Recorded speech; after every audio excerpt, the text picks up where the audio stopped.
In the shadow of history's deadliest conflict, with cities still in ruins and memories of war fresh in their minds, people across Europe and North America ask themselves, how do we ensure this never happens again? On April 4, 1949, the answer took shape in Washington, D.C. Representatives from 12 nations gathered to sign the North Atlantic Treaty, forming what we now know as NATO, the most successful military alliance in modern history. As U.S. President Harry Truman put pen to paper, he remarked, "We hope to create a shield against aggression and the fear of aggression, a bulwark which will permit us to get on with the real business of government and society, the business of achieving a fuller and happier life for all our citizens." What made this moment truly extraordinary was its purpose. For the first time in history, nations weren't allying primarily to wage war, but to prevent it. The treaty's most famous provision, Article 5, declared that an attack against one member would be considered an attack against all.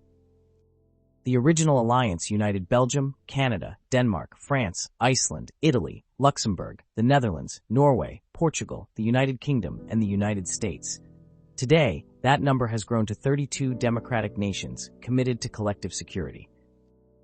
In the decades that followed, something remarkable happened.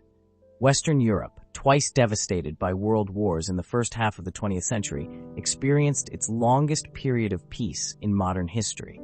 The alliance designed to deter conflict succeeded beyond its founders' hopes.